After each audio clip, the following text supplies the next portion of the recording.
Vale. Bueno, buenos días otra vez y pido disculpas a todos por este retraso. Nos estamos escuchando nosotros, yo escucho a los doctores, los doctores me escuchan a mí, pero no nos escuchaban desde fuera. En fin, estamos manejando todos herramientas técnicas muy complejas y, bueno, pues ha habido algún problema que veremos a ver cuál ha sido exactamente. Este es un encuentro digital de Europa Press impulsado por la Fundación Instituto Roche, cuyo objetivo es contribuir al desarrollo de un sistema sanitario innovador y sostenible a través de la salud digital y la medicina personalizada de precisión. Y es un encuentro digital en el que vamos a analizar si es posible explicar, si puede la genética explicar la variabilidad de respuesta frente al coronavirus, porque es verdad que a todos nos sorprende la cantidad enorme de diferentes respuestas, de intensidades en la respuesta al coronavirus. Y obviamente la genética puede tener algo que decir. Y para ello contamos con dos auténticas eminencias en el campo de la genética. Voy a hacer una breve reseña curricular de cada uno de ellos, muy breve porque sería imposible leer todos los currículos. Tenemos a Ángel Carracedo, que es coordinador del Grupo de Medicina Genómica de la Universidad de Santiago de Compostela, es catedrático de Medicina Legal de la Universidad de Santiago, director de la Fundación Pública Gallega de Medicina Genómica y director del Centro Nacional del Genotipado, miembro de numerosos consejos de sociedades nacionales e internacionales. Y tenemos también a Pablo Daniel Lapuncina, que es director científico del Centro de Investigación Biomédica en Red de Enfermedades Raras y jefe del Grupo de Investigación del Instituto de Genética y Medicina Molecular de La Paz. Es licenciado en Medicina y Cirugía por la Universidad de Buenos Aires, máster en Genética Molecular con especialidad en Medicina embriofetal. Si os parece, doctores, lo primero, que nos vamos a tutear para que sea un poco más fluido el diálogo. Si os parece, hacer vosotros una introducción contando lo que queráis y luego pasaremos a un turno de preguntas. Empezamos contigo, Ángel, si te parece. Muy bien, pues nada, pues primero agradecer a Europa Press y a la Fundación Instituto Roche. La verdad que un placer estar aquí con vosotros. Siento los inconvenientes técnicos que estábamos hablando, creo que a la nada al principio, pero voy a empezar siendo ya más breve, compartiendo una presentación, si os parece, para contar estos aspectos. Y bueno, el tema es exactamente como decías. En una enfermedad infecciosa, evidentemente el virus, la carga viral es lo importante, pero el huésped también importa. Es evidente, como muy bien comentabas, que hay personas que hacen síntomas leves o prácticamente o son asintomáticos, mientras que otros si tienen síntomas muy graves, acaban en la UCI, incluso desgraciadamente fallecen. La enfermedad además cursa como una gripe, como una virasis, prácticamente normal, pero en algunos pacientes, en un momento determinado, hacen una tormenta de citoquinas y tienen una reacción inflamatoria, sobre todo a nivel pulmonar, muy grave. Y esto no todo el mundo. También tienen a veces otros problemas distintos que los problemas respiratorios. Hay personas que hacen tromboembolismos, personas que tienen daño endotelial, problemas dermatológicos distintos, vasculitis, algunas veces algunos síntomas más infrecuentes en otras virasis como anosmia son aquí frecuentes. Y en eso los genes pueden tener un papel importante y es importante averiguarlo por varios motivos. Uno, para entender qué está pasando. Entenderlo significa encontrar vías del proceso y, por lo tanto, potenciales dianas para fármacos. Si pudiésemos conocer a aquellos pacientes que van a ir mal o que van a hacer esa reacción inflamatoria, inmunitaria tan brutal, podría ayudarnos a predecir el riesgo y una actuación precoz. Y también, obviamente, si predecimos las comorbilidades, que tienen un componente genético seguramente importante, podríamos anticiparnos a ellas, identificar procesos de intervención. Esto sería realmente muy importante. ¿Y cómo podemos averiguarlo? Pues hay distintas aproximaciones. Yo os voy a contar una y Pablo os va a contar otra. La aproximación inicial para un problema tan complejo, donde importa el ambiente, es decir, en este caso el virus y la carga viral, la cepa del virus, pero importa también la persona, es hacer lo que se llama un estudio de asociación. Un estudio de asociación consiste en recoger dos grupos de fenotipos definidos, de clases definidas. Por ejemplo, pacientes que apenas tuvieron síntomas o son asintomáticos y pacientes graves o que fallecieron.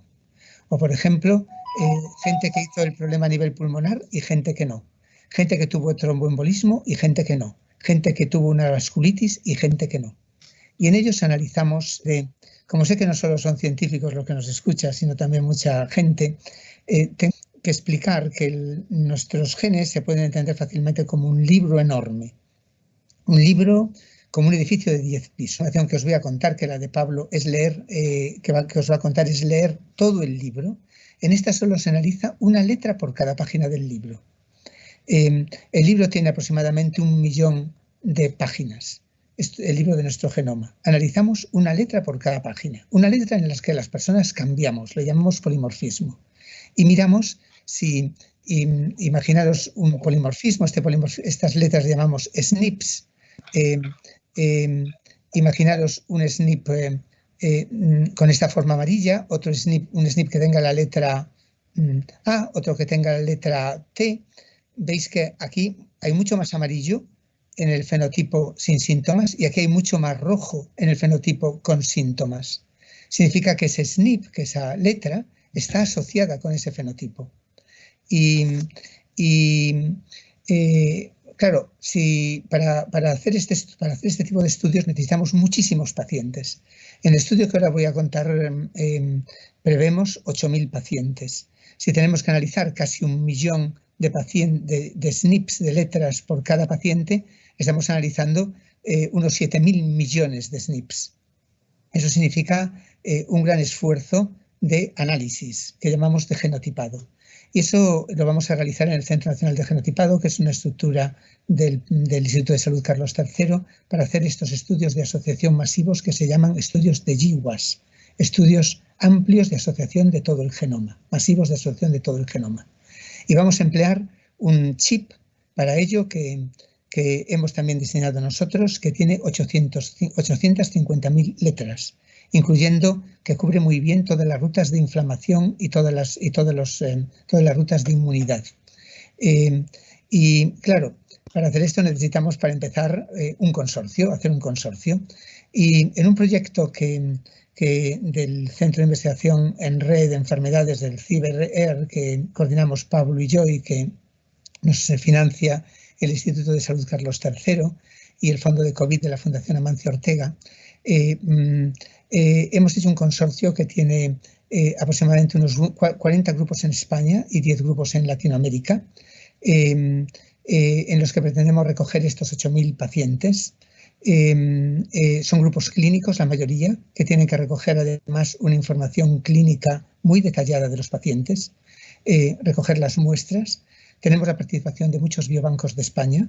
Los pacientes, los clínicos recogen muestras que se van a un biobanco. A nosotros nos parece esto la manera lógica de abordar el problema y no hacer colecciones privadas de muestras, sino que las muestras se vayan a biobancos. Intentamos cubrir, y gracias a que tenemos muchos amigos y muchos colaboradores en Latinoamérica, población latinoamericana, porque es una población muy mezclada. Y si hay riesgo individual, puede haber riesgo poblacional, puede haber diferencias entre grandes grupos poblacionales. Y aquí son en general poblaciones que tienen componente europeo, componente nativo americano y componente africano. Y entonces esto nos puede dar también nuevas perspectivas, por eso nuestros socios latinoamericanos son importantes.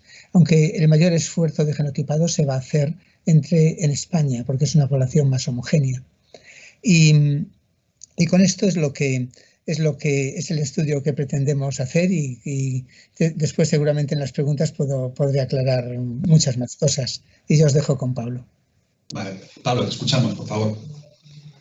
Hola, buenos días a todos. Lo primero también es agradecer al Instituto Roche y a Europa Press por esta invitación y un poco en línea con lo que comentaba Ángel, este libro que él comentaba que vamos a mirar una letra por cada página, lo que nos va a orientar este estudio de SNPs es que vamos a encontrar, tal vez, si tenemos suerte, o bien páginas aisladas o bien un grupo de páginas seguidas en las cuales encontremos esa marca, esos biomarcadores genéticos de riesgo.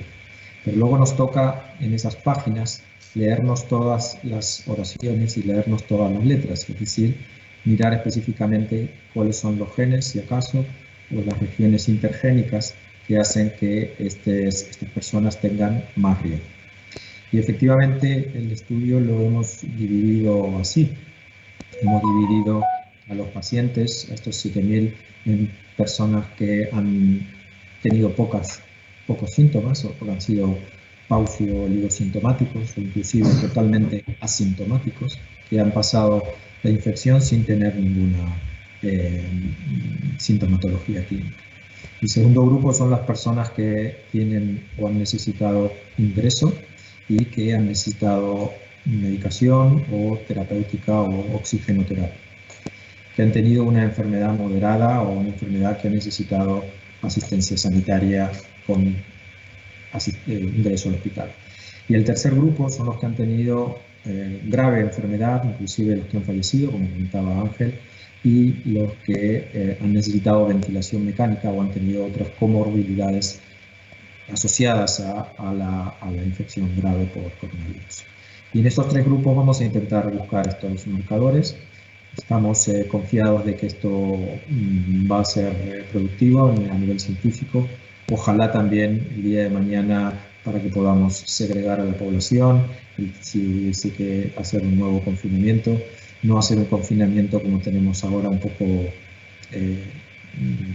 yo diría casi medieval o a ciegas, y si acaso y con suerte, si podemos hablar de ello, tal vez pueda ayudar estos marcadores también, y si encontramos un gen, una funcionalidad, a poder diseñar o ayudar con alguna terapia.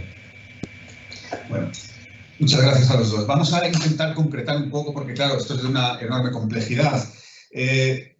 Por lo que os estoy escuchando, sí que podemos intuir o podemos decir que estas diferentes respuestas de los pacientes al COVID-19 pueden estar condicionadas, no sé si determinadas, pero al menos condicionadas por la genética individual. Pues claramente sí, es que lo comentó Ángel en su introducción. No solamente el huésped, las personas, nosotros tenemos una respuesta o tendremos una respuesta específica en función de nuestro background genético a una noxa tan importante como está siendo y ha sido la infección por coronavirus, sino que también hay que sumar la variabilidad individual a otras comorbilidades. Es probable, seguro, que la producción o la aparición de complicaciones como tromboembolismos o la predisposición que pueden tener las comorbilidades como la hipertensión arterial, la diabetes o la obesidad en aumentar o agravar los síntomas de esta infección tienen relación. Por lo tanto, creemos que va a haber que valorar muy bien pues, la diferencia interindividual, real y distinta a las que ya conocemos, y como en todas las patologías, sumada con la predisposición y la comorbilidad con otras enfermedades. ¿Y hay otras infecciones con predisposición genética? Entiendo que sí, ¿no? Sí las hay. Sí, por eso creemos que es bastante probable que encontremos marcadores. Si Ángel, pongo yo la presentación, Ángel, ¿o avanzas tú? Bueno, yo no la tengo, Pablo. Ya la has quitado, vale. Pues voy a poneros, si puedo, la presentación. No sé si la estás viendo. Dame un minutín.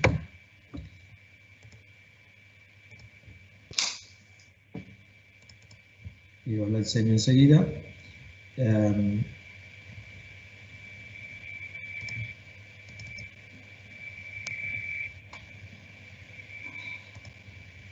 estáis viendo? No. Vale, vamos a intentarlo por aquí.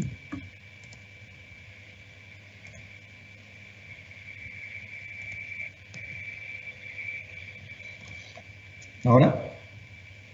No. Ahora sí. Vale. Pues estas enfermedades, como comentaba Ángel, las enfermedades, veis que están puestas en rojo, las que tienen riesgo, como es por ejemplo la enfermedad de Creutzfeldt-Jakob, con riesgo de homocigosis en este gen, o las que cambios en algunos genes, en algunas proteínas, producen protección.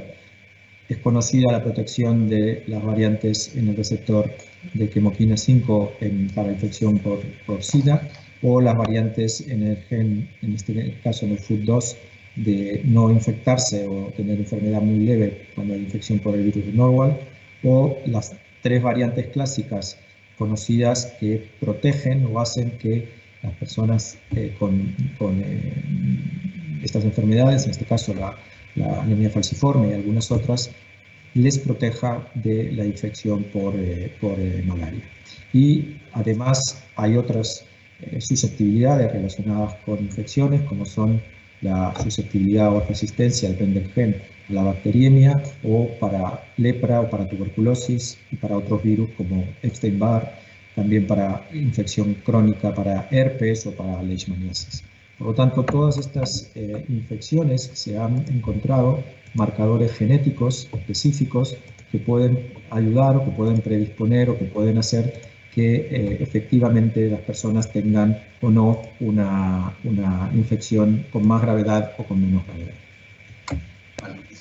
Doctores, hay otra cosa que sorprende mucho, que es el distinto comportamiento o el aparente distinto comportamiento de la enfermedad según países. Obviamente todos entendemos que hay un componente de cuando se detectan los brotes de infección, el sistema sanitario, la preparación o la calidad del sistema sanitario, asuntos relacionados con la movilidad de la población, con la concentración de población, en fin, muchos factores externos.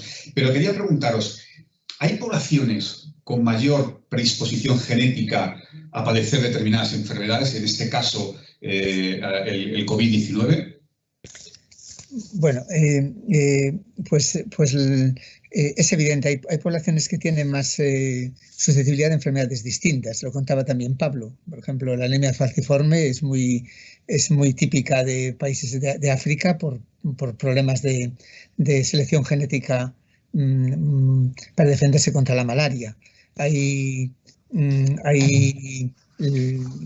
riesgo cardiovascular es más frecuente en asiáticos. Hay diferencias poblacionales hasta en los problemas comunes. En el COVID no lo sabemos, todavía no lo sabemos. En estudios en Estados Unidos se ve que la población afroamericana tiene más probabilidades de riesgo que la población de origen europeo, pero tampoco esto lo sabemos casi el doble. Pero tampoco sabemos si esto es debido a diferencias genéticas o es debido a diferencias de situación socioeconómica, estilo de vida o otros aspectos socioculturales. No lo sabemos. Precisamente con este estudio que he contado lo queremos saber. Hay hipótesis que lo que relacionan con, que ha salido mucho en la prensa, con haplogrupos del cromosoma Y, porque coinciden con las poblaciones en Europa de más riesgo, pero esta es una hipótesis que a mí me parece una casualidad, pero lo veremos con el estudio. Yo creo que va a ser muy difícil ver riesgo poblacional a nivel de poblaciones dentro del mismo continente, pero es posible que entre distintos continentes sí haya una susceptibilidad distinta poblacional. Y precisamente es por ello por lo que en el estudio hemos planteado también poblaciones latinoamericanas con mucha mezcla reciente que nos van a ayudar a entender el riesgo poblacional. Pero no creo que lo podamos ver a nivel subcontinental. Bueno, una pregunta bien interesante que plantea una colega vuestra, que es Dolores Corella Piquer, que es catedrática de Medicina Preventiva y experta en genómica de la Universidad de Valencia. Y que lo formula de la siguiente forma. Dice que la mayoría de personas con síntomas graves y muertes son de edad muy avanzada. Y os pregunta, ¿cómo analizarán el papel de la edad en la influencia de la susceptibilidad genética? ¿Lo han tenido en cuenta para el cálculo de poder estadístico? Y una tercera pregunta, ¿pueden los genes más relevantes ser diferentes según la edad de la persona? Contesto yo tú, Pablo.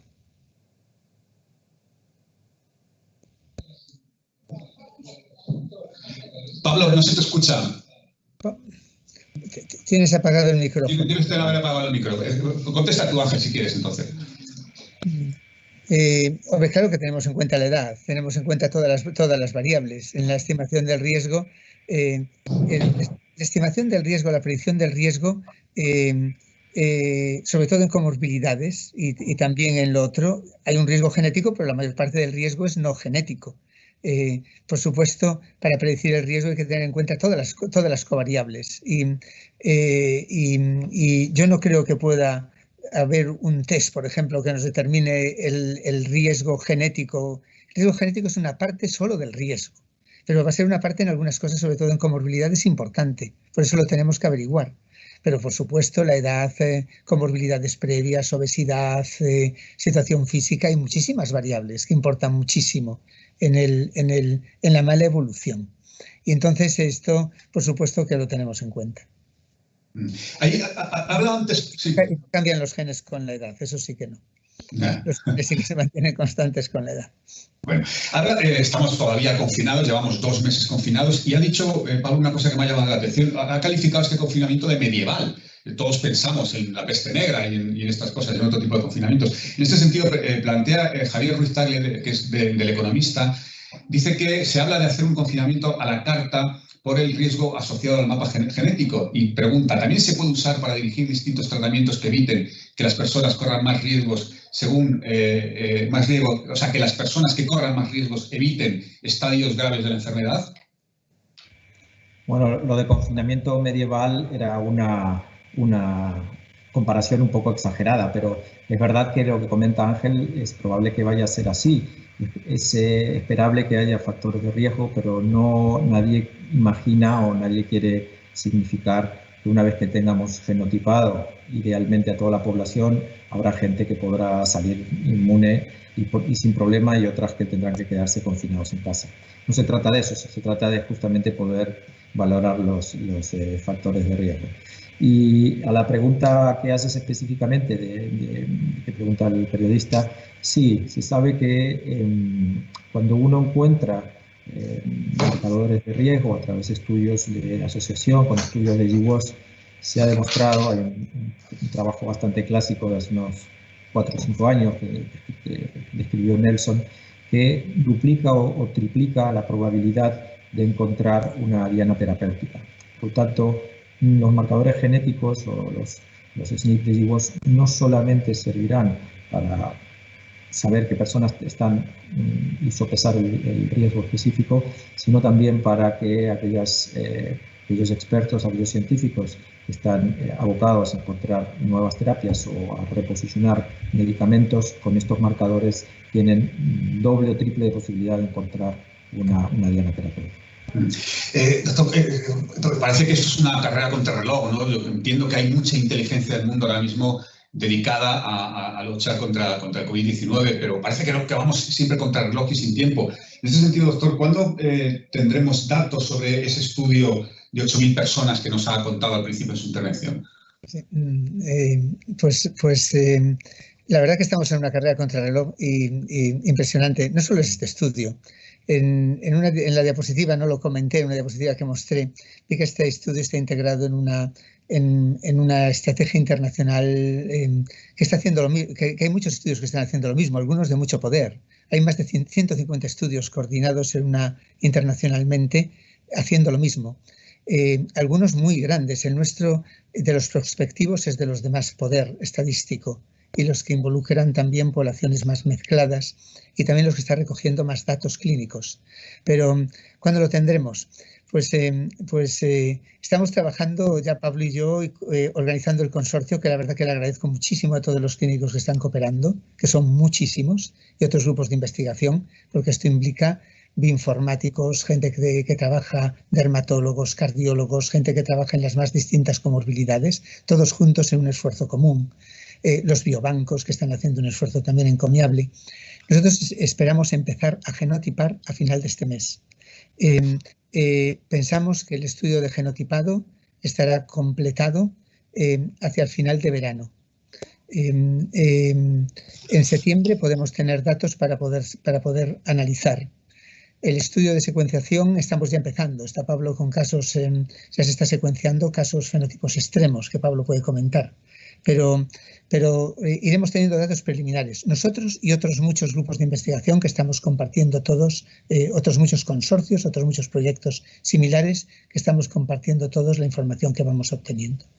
Precisamente sobre esto plantea Juan Manuel Luque, que es un investigador del CSIC, dice que somos un grupo multidisciplinar y multicéntrico que también hemos propuesto un proyecto similar, aunque a menor escala. Dice que quieren saber si los datos genómicos de los pacientes COVID-19 de su proyecto estarán disponibles para su acceso, ya que el punto de partida de nuestro proyecto de análisis bioinformático, fundamentalmente, y que más necesitamos en principio, y saber si en su proyecto aceptarán otras posibles colaboraciones de otros grupos que puedan contribuir. Por supuesto, no sé si Pablo ahora quiere comentar algo más, pero nosotros precisamente en nuestro consorcio, nuestro proyecto es muy abierto. Estamos tratando de integrar todas las iniciativas que surjan, porque cuantos más datos tengamos, más pacientes genotipados de una manera similar tengamos, más información clínica tengamos, cuanto más poder tenga el estudio, más posibilidades tenemos de éxito. Y, por supuesto, todas las iniciativas son muy bienvenidas, que se pongan en contacto con nosotros, pero ya, porque muchas iniciativas las tenemos localizadas y las coordinamos, y las estamos intentando coordinar, pero otras no. De modo que son muy, muy bienvenidos, porque solo aquí, con la unión, podemos tener posibilidades de éxito. Sí, lo mismo, para agregar que cuanto quiera y ya mismo se ponga en contacto con nosotros, porque vamos a cerrar el consorcio en breve, si no mañana, el lunes próximo, porque es lo que nos exige el Instituto de Salud Carlos III, y por lo tanto encantados de poder incorporar todos aquellos investigadores que crean que puedan aportar. Bueno, si os parece, doctores, vamos a intentar concretar cosas. Llegado el caso, o sea, si las investigaciones dan sus frutos, ¿se podría predecir con un test genético quiénes son pacientes de más riesgo? Ya te contesté un poquito antes a esto, pero el test genético por sí solo, seguro que no. El test genético con otros datos clínicos, es posible que sí, es uno de los objetivos del proyecto. El riesgo individual es un riesgo poligénico y es un riesgo que tiene otras cosas. O sea, importa el riesgo genético, pero vaya si importa la obesidad, la edad, tantísimas variables, ¿no? Todas hay que meterlas en un modelo matemático que prediga el riesgo. Pero por sí solo un test genético que te diga vas a ir mal, eso seguro que no. Pero es una variable que también hay que tener en cuenta para una predicción más segura del riesgo. ¿Y podría haber personas genéticamente inmunes al COVID-19? Bueno, eso sería espectacular poder encontrarlo, ¿no? Al principio de la charla hablábamos de que hemos pensado que son 3 los grupos que debemos dividir a la población, pero sin duda alguna habría un cuarto grupo, un grupo 0, si queréis, que es aquellas personas que han estado en contacto real con el virus y que no es que se han contagiado y han hecho poca clínica, es que algunas probablemente ni siquiera sean capaces de contagiarse. Es un grupo bastante difícil de poder identificar, pero confiamos en luego de tener datos después del verano, poder tratar de identificar estas personas, probablemente convivientes continuos de claramente personas que han sido positivas o que han tenido cargas virales altas, e intentar ver si podemos encontrar este cuarto grupo. Es el más difícil de todos, es el que probablemente nos cueste más poder identificar, pero sí es factible desde el punto de vista teórico, como ocurre con otras infecciones, de que haya personas que por variantes en los receptores ni siquiera el virus puede entrar a las células. Estamos viendo también, os habéis referido antes a esto, es decir, que el COVID, la enfermedad, no solo afecta a los pulmones, sino que vemos cómo afecta a otros órganos, es decir, al cerebro, a los riñones, al corazón, al hígado, a los vasos sanguíneos, a la piel, a la propia sangre, es decir, tiene un nivel de afectación enorme en el cuerpo. ¿Esto también, ese nivel de afectación, también depende de la genética o no tiene nada que ver? Como siempre, depende en parte. Pero se supone, hay un estudio ya preliminar hecho por el registro de gemelos británico, donde han analizado comorbilidades en gemelos y calculan que el riesgo genético de las comorbilidades es de alrededor del 50%. O sea, la genética debe explicar como el 50% de estas comorbilidades. El 50% son otras cosas. Por eso es particularmente una materia de mucho interés para nosotros. Para mí me parece que vamos a poder aportar más en predicción de comorbilidades, lo cual tendría mucha importancia para la anticipación del problema. para poderse anticipar a que una surja. Creo que es más importante esta aportación que predicción de riesgo, es mi intuición. Pero por eso es tan importante, y claro que importa el riesgo genético también en ellas. Y Gloria García López, que es Project Manager del Instituto de Investigación Sanitaria de Santiago de Compostela, pregunta si dentro de estos 3 grupos que se analizan, si se va a diferenciar por edades o por patologías previas, porque dice que parece que este es un factor fundamental, además del posible componente genético. Hola, Gloria. Pues obviamente se va a hacer un análisis multivariante con todas las variables que estamos recogiendo, incluyendo edad, todas las comorbilidades y muchísimos datos analíticos y muchos datos de otro estilo. El estudio hay que analizarlo todo conjunto en forma de análisis multivariante y vamos a hacer técnicamente para muchos estudios relacionados con lo que se llama estimas de riesgo poligénico, teniendo en cuenta no solamente los genes, sino otras variables. También sí, ¿querías decir algo, Pablo? Perdón. No. También una pregunta muy técnica, entiendo que será muy interesante. La plantea María Dolores Molina Sánchez, que es del Departamento de Microbiología y Sistemas Simbióticos del Consejo Superior de Investigaciones Científicas. Dice que qué relación se establece entre la aparición de los SNPs y que la población de mayor mortalidad supera una determinada edad. Y añade, ¿se acumulan determinados SNPs en sitios particulares conforme avanza la edad? Bueno, pues no es que se acumulen SNPs. La verdad es que la edad tiene otros factores de riesgo, otras alteraciones genéticas o genómicas. Las bien conocidas son las alteraciones o los cambios en la metilación de los genes. Por ejemplo, ese es uno de los cambios epigenéticos más claros asociados al envejecimiento, no solamente en la cantidad de citocinas metiladas, sino en la distribución. Hay un desbalance de distribución en los promotores versus el resto de las regiones intergénicas. Pero la edad asocia a otros problemas que son las comorbilidades.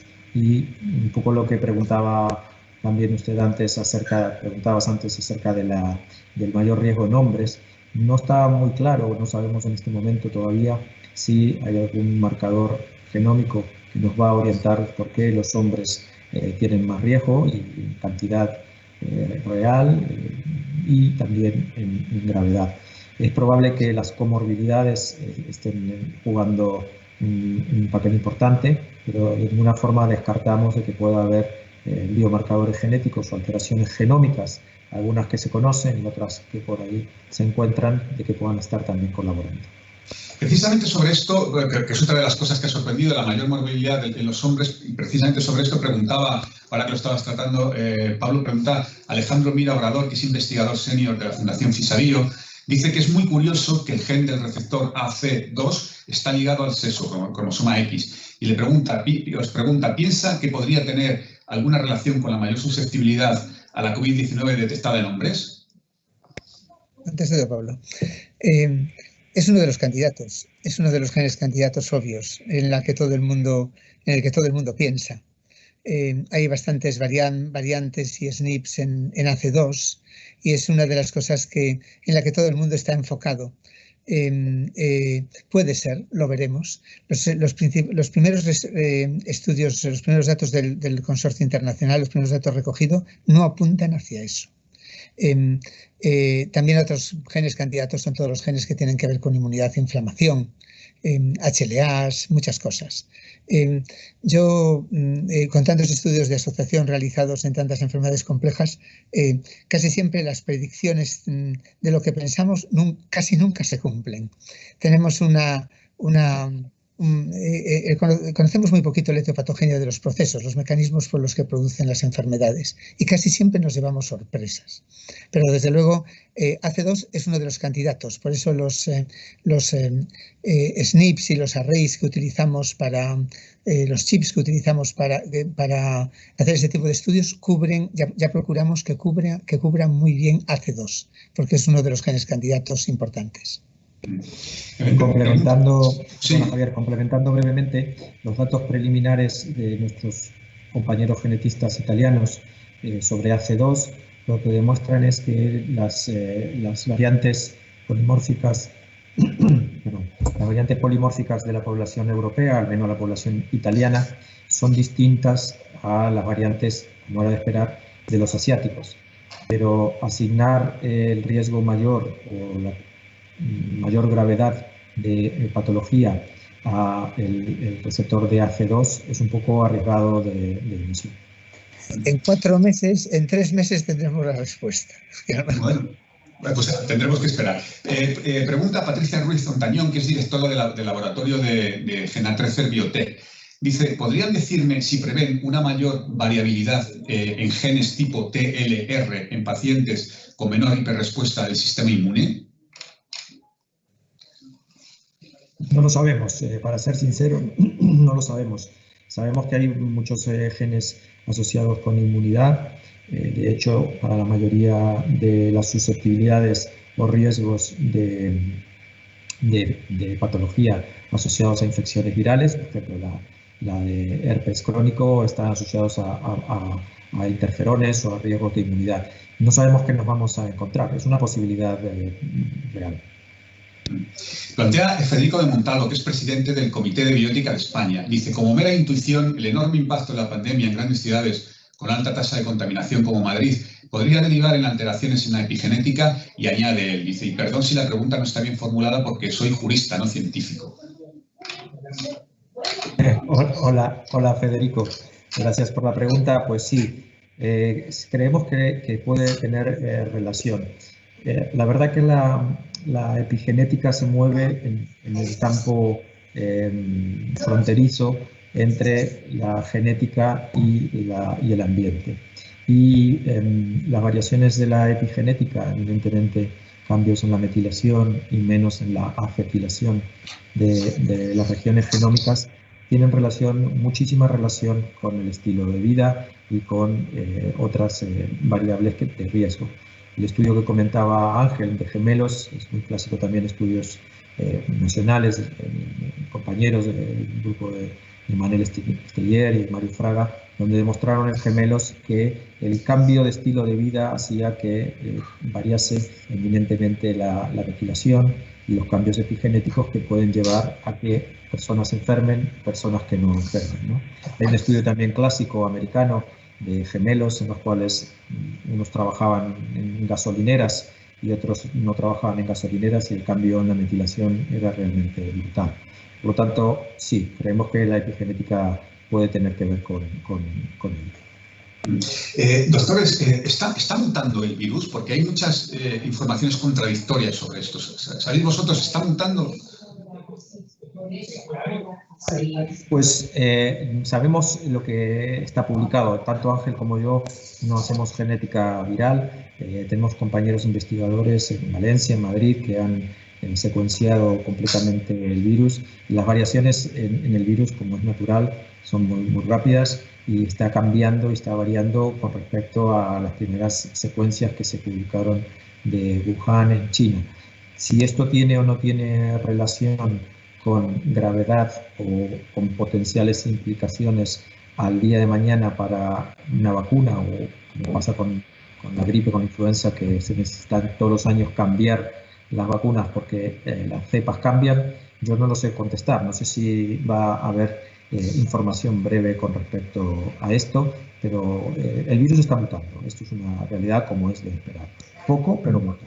Sí, solo añadir a lo de Pablo que precisamente para saber qué importancia puede tener aspectos como las variaciones en el virus y la carga viral en los síntomas, nuestro consorcio está coordinado con otro consorcio que está haciendo una secuencia de genomas virales en toda España, y preveemos que un porcentaje de pacientes que analicemos tenga ambas información, tenga las dos informaciones, de modo que podamos complementar. Aquí va a ser toda una cuestión de sumar, por eso también la bioinformática, la epidemiología, la compilación de todos los datos va a ser vital para poder llegar a los fines de cada consorcio. Tiene que haber mucha integración de datos.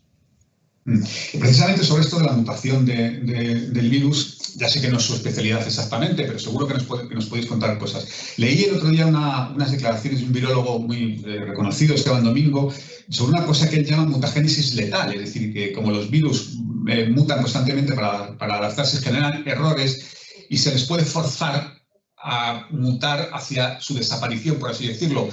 ¿Es así? O sea, ¿esta podría ser una vía de investigación? Yo no lo sé contestar, para serte sincero, Javier. No somos genetistas de virus, pero en cualquier caso sí es verdad que las anteriores epidemias de coronavirus, la del SARS, se autolimitó. No sé si esto tiene relación o no con la genética del virus, o ha habido otros factores que, para ser sincero, a mí se me escapan, ¿no? Pero sí es verdad que existe esta posibilidad. Los virus son organismos que tienen un poder de adaptación a una velocidad muchísimo más rápida que cualquier otro ser vivo en la cadena. Por lo tanto, yo a priori diría que si la mutagénesis es en general es para adaptarse, no para desaparecer, ¿no? Pero seguramente, como existen otros factores, las vacunas y los confinamientos y muchas otras cosas que limitan los contactos, es probable que esto pueda ocurrir. Pero no somos las personas para responder a esta pregunta con total idoneidad. Al menos yo no lo soy. Vale. Bueno, pues algunas más precisas para vosotros. Una la formula Jesús Ontañón, que es facultativo especialista de inmunología del Hospital General Universitario de Albacete. Y dice que además de los graves y los asintomáticos, me parecería muy interesante estudiar la genética de personas que hayan estado muy expuestas y no se hayan infectado. ¿No creen que es posible que parte de la población no sea susceptible de infección por el virus? Comentábamos un poco antes, ¿no?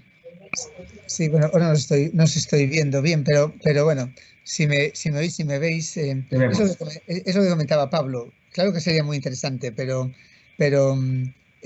también son las muestras más difíciles seguramente de recoger.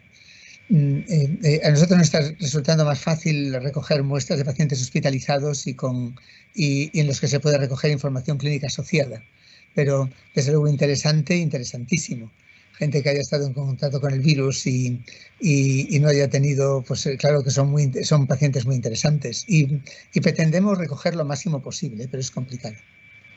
También plantea, el tema del estudio ha despertado un enorme interés entre la gente que está siguiendo el encuentro, y además con preguntas que son muy precisas y con mucho sentido común. Lo plantea Mercedes Suria Luengo, que es jefa de área del Departamento de Productos Sanitarios de AENS. Dice que han comentado que se van a establecer 3 grupos para el estudio, uno de individuos asintomáticos, otro de individuos que precisaron ingreso y otros de individuos con una evolución grave, incluso fallecimiento. Y dice, pero los individuos que han tenido solo algún síntoma aislado, como solo tos o solo diarrea y no han precisado ingreso, ¿se incluyen en los asintomáticos? Pablo, no te veo. ¿Contesto yo? Vale, no os veo, yo no os veo, pero vale, te vemos y te escuchamos. Perfectamente. Ahora sí. Sí, por supuesto que sí. De hecho, dentro de este grupo de asintomáticos, nuestra intención es poder reclutar a todo aquel que con una prueba serológica haya resultado positivo. Realmente lo más fácil de todo son la gran cantidad de compañeros de hospital que se están haciendo estudios dentro de los hospitales, dentro del chequeo serológico, y que han tenido síntomas muy leves, como bien comentas, y solo han tenido un episodio febril de un día, o un poco de astenia, o un poco de tos o diarrea, o cualquier otro síntoma específico o inespecífico, pero que se ha comprobado que tienen IgM o IgG positivo. Esos pacientes o personas, individuos, también son bienvenidos y serán incluidos dentro de este grupo 1 de leves o oligosíntomas. Sí, son muy importantes, y por eso ahora estamos intentando hacer un esfuerzo también con medicina primaria, con atención primaria, para que nos ayuden a localizar este tipo de pacientes, porque para nosotros son muy esenciales y nos están resultando más difíciles de conseguir, pero bueno, lo conseguiremos. Plantea el periodista Luis Marchal, dice que si habría alguna posibilidad de introducir factores genéticos a las pruebas PCR o serológicas. No tiene nada que ver una aproximación con otra aproximación. Una cosa es el diagnóstico del virus, otra cosa es la determinación de la seroprevalencia de la inmunidad del paciente, y otra cosa distinta es la genética del huésped, que es lo que hablamos aquí. No tiene nada que ver. Vale. Azucena Martín Sevilla, que es redactora de Ciencia de Hipertextual, Dice, han hablado de enfermedades protectoras frente al COVID-19 y pregunta, ¿se sabe cuáles serían los motivos? Han comentado, por ejemplo, el caso de la anemia falciforme en poblaciones en las que hay una mayor presencia de malaria. En el caso del COVID-19, ¿tienen alguna teoría similar sobre la razón por la que estas enfermedades concretas confieren dicha protección? No sé si ha quedado poco claro. No queríamos decir en ningún caso que estas enfermedades protegen de coronavirus. Estas enfermedades las pusimos como ejemplos, estos cambios en receptores o en genes de que han sido demostrados que disminuyen el riesgo o protegen, o inclusive a veces dan más riesgo, de algunas infecciones. En este momento no sabemos si hay alguna enfermedad o algunas personas con algunas morbilidades que protegen. Son todos datos epidemiológicos muy todavía preliminares. Hubiéramos creído inicialmente que las personas con asma bronquial iban a estar en altísimo riesgo de tener una infección grave. No parece ser el caso. Sí, claramente, en orden de importancia, hipertensión, diabetes y obesidad. Y asma bronquial está dentro de las enfermedades muy bajas. En un estudio de 3.000 pacientes infectados, el asma bronquial, solamente había 2 pacientes con asma bronquial y coronavirus. Asumir que el asma bronquial protege contra el coronavirus no parece razonable con los datos actuales. También hay datos preliminares de que, como ocurre en algunas otras infecciones virales, la vacunación BCG aparentemente, desde el punto de vista epidemiológico, parece que la infección por COVID hace que sea más leve. Son datos muy inespecíficos y que hay que tener una prudencia tremenda porque no están contrastados y hay que tener series, primero, de datos de muchísimos más pacientes y además demostrarlo funcional y experimentalmente de que esto es así. Pregunta Mitchell Cristina Calviño, que es miembro del SEMIF y médico de familia del SERGAS. Dice que si tendríamos capacidad, una vez tengamos estos resultados y se puedan aplicar a la práctica clínica, que si tendría capacidad la sanidad para realizar estudios genéticos masivos en la población para hacer que, de ser necesario el confinamiento, se pueda hacer de otra forma, se pueda hacer más a la carta. Es que, bueno, primero que esto seamos capaces, se consiga, que es una hipótesis. Si, yo ya pienso que los marcadores genéticos por sí mismo, un test no va a permitir predecir riesgo por sí solo, ni riesgo de comorbilidades por sí solo. Pero si hay que hacer marcadores genéticos, SNPs o análisis genéticos, ya se hace rutinariamente y claro que sí que tiene capacidad el sistema sanitario para hacerlo. No habría problema y no sería costoso. Por ejemplo, unos pocos SNPs el coste es mínimo, pero primero hay que encontrarlos y yo ya digo que esto ya la parte esta de genética es a largo plazo, no es una cosa tan inmediata. Entiendo. Un paréntesis, una pregunta que a lo mejor sorprende, pero lo he leído todos estos días. ¿Es cierto que la nicotina puede proteger contra el COVID? No lo sabemos. Yo ni lo he leído. Sí. Hay que tener mucho cuidado interpretando viendo todas las informaciones. Sí, pero bueno, esto no era el típico bulo, había por lo visto, han hecho investigaciones en Francia en las que al parecer había una posibilidad de que... Por eso los resultados preliminares tienen que ser contrastados con series muy largas y muy grandes y resultados preliminares muchas veces no son confirmados por estudios posteriores. Javier, que no vaya a ser que la gente salga a la calle ahora cuando empiece la desescalada y los que no fumaban empiecen a fumar creyendo que con eso se van a proteger.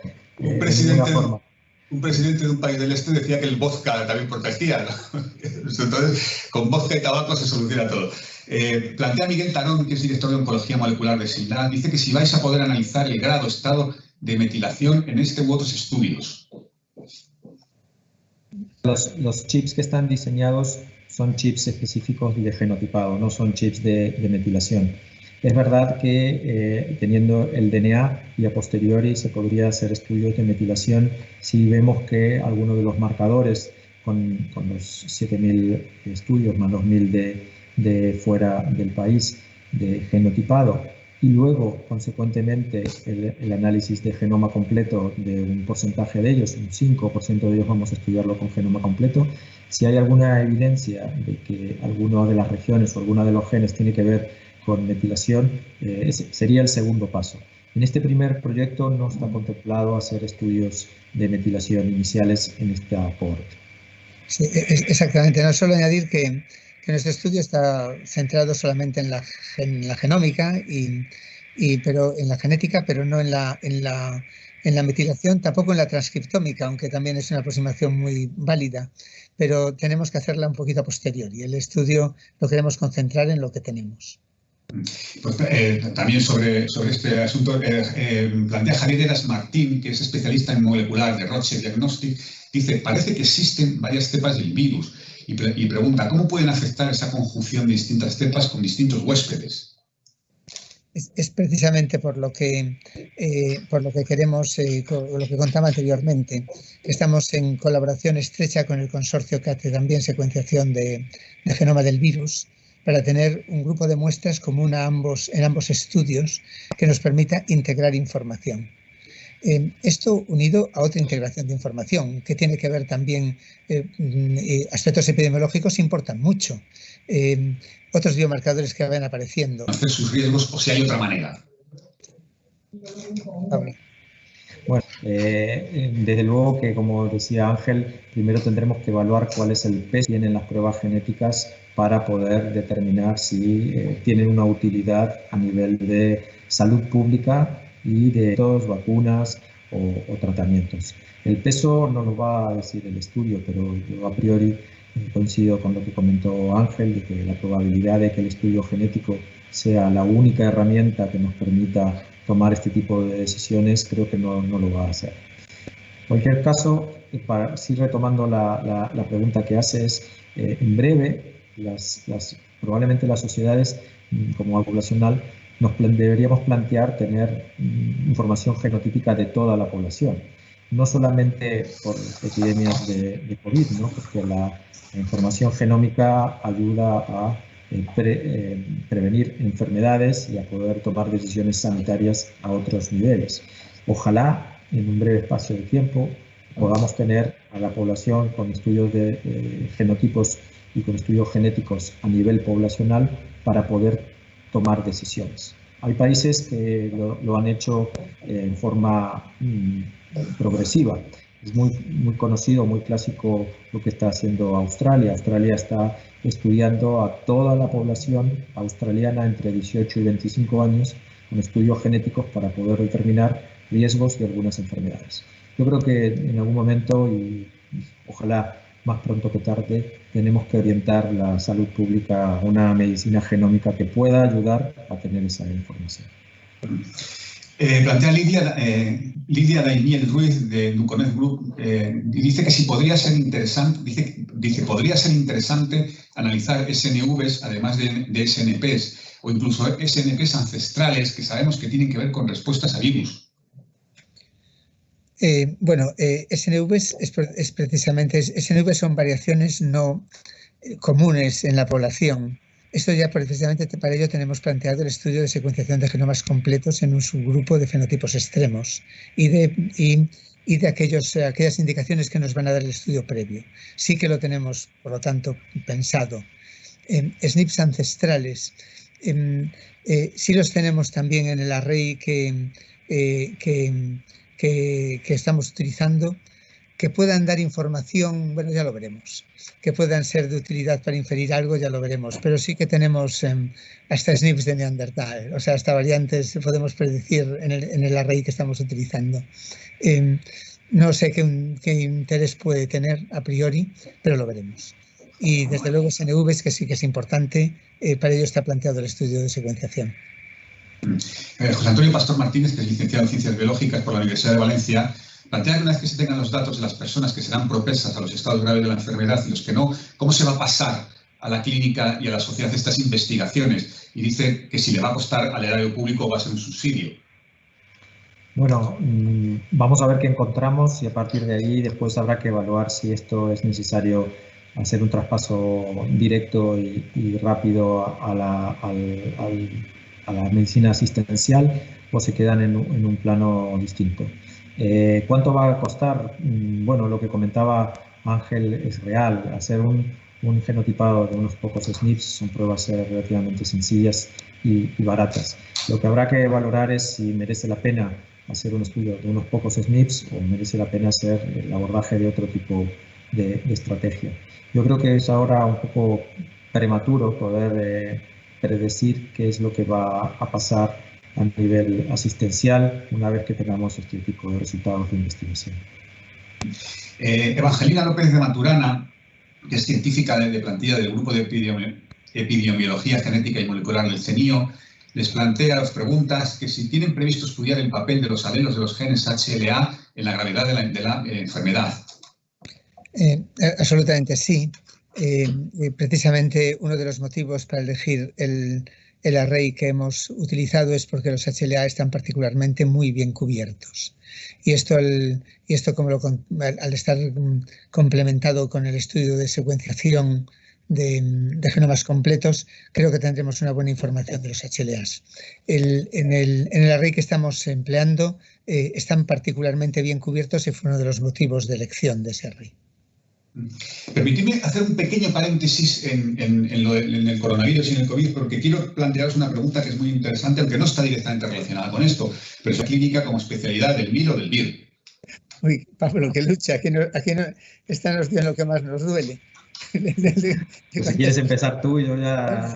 No, tú, Pablo. Bueno, pues mira, no tocaba, como bien dices, pero desafortunadamente España es el único país de toda la Unión Europea que no tiene especialidad de genética, y la necesidad de una especialidad de genética la vemos todos los días, ¿no? Se ha tenido esta petición, llevamos los genetistas, yo creo que 30 o 40 años pidiéndola a las autoridades sanitarias, y yo espero que este tipo de desastres y de problemas sanitarios que tenemos haga reflexionar a las autoridades sanitarias sobre la importancia de una especialidad de genética.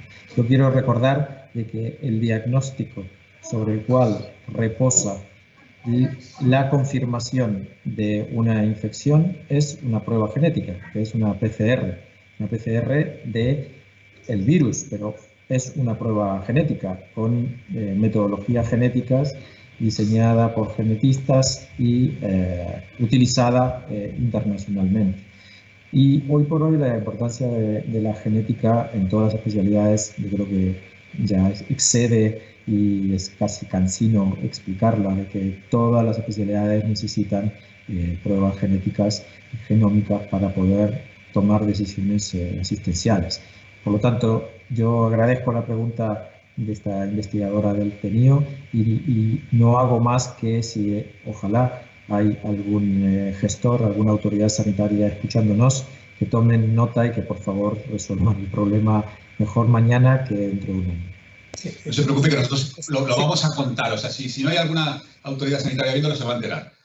No, yo suelo añadir que no solo es el único país de Europa que no tiene la especialidad de genética, yo creo que es el único país no del mundo desarrollado y del mundo en vías de desarrollo que no la tiene.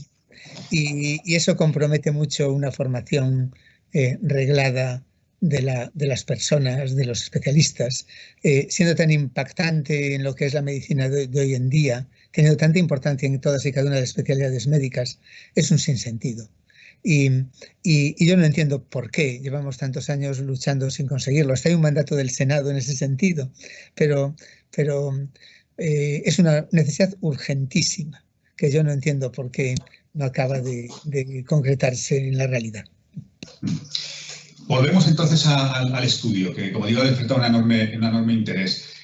Plantea Pablo Noseda, que es biólogo molecular de MyDNA Map, dice, los microarrays que han diseñado tienen solo SNPs o también pequeños singles. Lo pregunto porque sería interesante poder ver poliformismos en los promotores, por ejemplo, repeticiones en el Tata-Bos.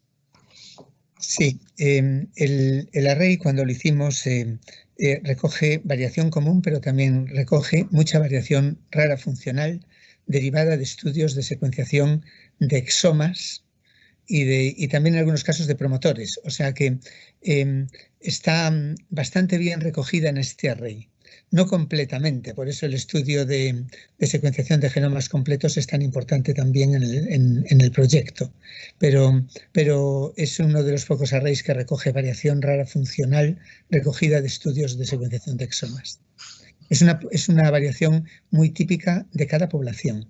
Por eso está diseñada para población española. De ahí que el array se llama Spanish Biobank Array, porque está diseñado específicamente para poblaciones ibéricas. Bueno, Antonio Subirón Rodríguez, que es director experto en medicina genómica y asesoramiento genético de EA de Universidad, dice: se ha citado la importancia de la tormenta de citoquinas. Hay muchas personas en tratamiento con anti-ILS y anti-TNF. ¿Podemos saber si estos tratamientos les han protegido? ¿Esas patologías, psoriasis, artritis reumatoides, Crohn, etcétera, predisponen para evoluciones adversas? No tenemos datos todavía de si hay protección o predisposición sobre enfermedades inflamatorias del estilo lupus, artritis reumatoideas, artritis psoriática, y si alguno de estas medicaciones que protegen contra otras interferones o otras alteraciones inmunitarias tienen o no importancia. Hay varios estudios que se están haciendo en el país y también en el exterior de ensayos clínicos comparativos con bloqueadores de la inmunidad, con corticoides, con antimaláricos, con muchísimas medicaciones, cantidades muy importantes de estudios de ensayos clínicos con medicaciones que nos van a poder orientar. Otro día también salieron datos del profesor Valentín Fuster sobre el uso de mejora de la sobrevida con anticoagulantes, nuevos anticoagulantes en pacientes hospitalizados. Tenemos que ser prudentes, no tenemos datos todavía como para poder decirlo. Ya quisiéramos estar en el mes de octubre y que el tiempo pase rápido por múltiples razones sanitarias, pero también científicas, para tener estos resultados. Vamos a tenerlos, si Dios quiere, en el transcurso del año, y veremos si esta pregunta la podemos responder. Bru Cormand, que es catedrático de genética de la Universidad de Barcelona, os plantea: ¿vuestros estudios contemplan el análisis de la posible influencia genética sobre la respuesta de los pacientes a determinados fármacos que se están probando en la actualidad? Pablo. Hola, sí. Bru, ¿qué tal? Hola, Bru. Pues gracias por la pregunta. Bueno, en el chip hay algunos SNPs que tienen relación con la farmacogenómica, pero específicamente no está diseñado para, no es un chip de farmacogenómica, no es un array SNP para buscar marcadores farmacogenómicos, y específicamente para muchos de los que se están utilizando no están específicamente esos SNPs incluidos. La verdad es que el diseño del chip no era fácil de poder decidir, porque sabes que para producirlo y poder introducir nuevos SNPs lleva muchísimo tiempo. Este era un chip que ya estaba diseñado, por lo que comentó Ángel, de biobancos y con variación en población ibérica, y yo creo que el tema de farmacogenética lo vamos a tener que abordar después si tenemos datos también. Sí, pero de todos modos, Bru, es que estoy conectando esto porque me quedaba sin batería. Sí, ¿querías decir algo, Ángel? Sí, quería decir para Bru que el chip está bastante bien cubierto en farmacogenética, pero sí que seguramente tengamos que complementarlo. Y desde luego estamos recogiendo toda la información de fármacos y de efectos adversos en el protocolo que estamos haciendo extendido, a ver cuánta información somos capaces de coger. Pero el chip no está mal cubierta la farmacogenética, está bastante bien, pero habrá que completarla. Plantea Federico Plaza, que es director de Corporate Affairs de Roche, dice que ¿cuándo está previsto que tengamos resultados concluyentes de su estudio para aplicarse en el ámbito de salud pública y en la práctica asistencial de pacientes? ¿Sería posible predecir en las fases iniciales de la infección si un paciente tiene alta probabilidad de evolucionar a tormenta de citoquinas? Es lo que comentamos. Cuando, primero, seremos capaces, o sea, es un estudio, es una investigación. ¿Cuánto va a aportar la genética? No lo sabemos. ¿Va a aportar algo? Esperamos que sí, por eso lo estamos haciendo. ¿Cuándo? Yo creo que que dentro de unos meses, no solo de nuestro estudio, sino de otros estudios, tengamos datos preliminares. ¿Cuándo esto se puede trasladar? Un poquito más a largo plazo. Pues vamos a ir terminando y tengo que acabar hacernos una pregunta que también puede que escape un poco a vuestro ámbito, pero que yo creo que es lo que nos preguntamos todos y los que todos tenemos en la cabeza. ¿Cuándo será posible encontrar un remedio para el COVID-19? Me refiero a un remedio terapéutico que permita incorporar la enfermedad al sistema o una vacuna. Es decir, ¿podemos tener razonablemente esperanza?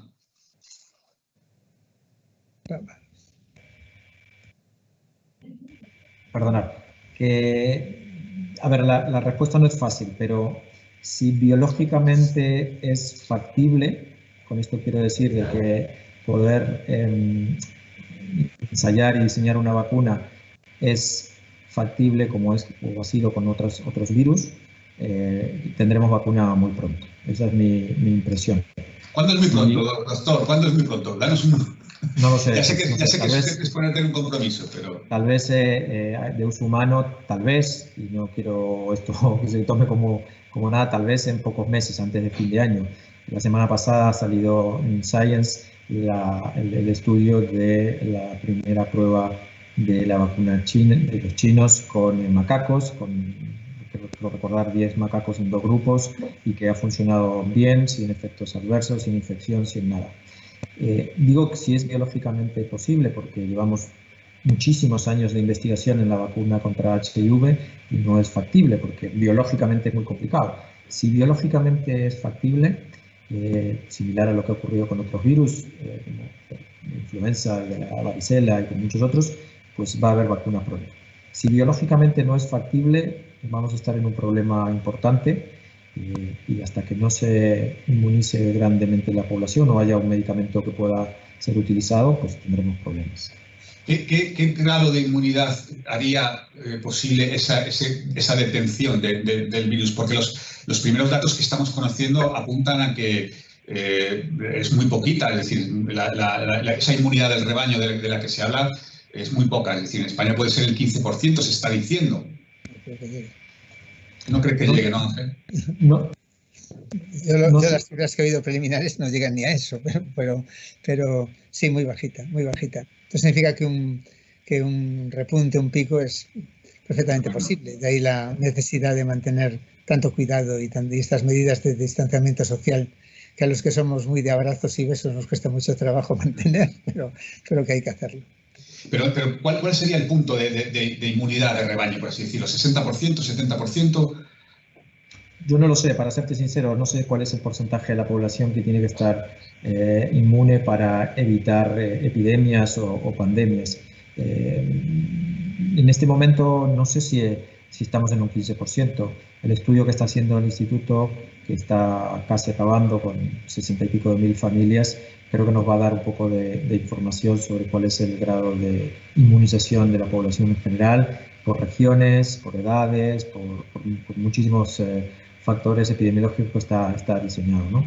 Pero no sé responderte cuál es el porcentaje que es necesario. Es una pregunta para epidemiólogos. Bueno, ahora Jessica, la última, pero sí quiero formularla porque hay mucha gente que está afectada. Dice Carmen Guillén Ponce, que es jefa de sección de Oncología Médica junto a la Agencia de Gestión de Conocimiento del Hospital Universitario Ramón y Cajal, de aquí en Madrid. Dice que le gustaría saber si conocéis algo en relación al riesgo en pacientes con cáncer. Se han presentado varias propuestas en este llamado que hubo en el Instituto de Salud Carlos III para proyectos relacionados con COVID, y tengo entendido que algunas de ellas han sido evaluadas y creo que financiadas para ver cuál es el riesgo en personas con cáncer. Hasta donde yo sé no tenemos datos todavía. Creo que no hay más riesgo específico que con cualquier otra infección, pero vuelvo a decir, los datos epidemiológicos creo que se están evaluando en un estudio que se va a hacer ahora. Bueno, pues nada, Pablo Ángel, ha sido un auténtico placer teneros con nosotros. Muchísimas gracias por vuestro tiempo, ha sido un placer escucharos. Muchísimas gracias a la Fundación Instituto Roche. Solo deciros que el vídeo va a estar disponible para los que quieran volver a ver todo el encuentro, y pido de verdad otra vez disculpas a todos los asistentes, a vosotros, al instituto y a los asistentes por los problemas que hemos tenido al principio con el sonido. Estamos todos haciendo pruebas permanentemente de todo, ¿no? Así que pido disculpas encarecidamente, espero que haya resultado interesante. Muchísimas gracias, doctor, es un placer. Gracias a vosotros. Muchas gracias.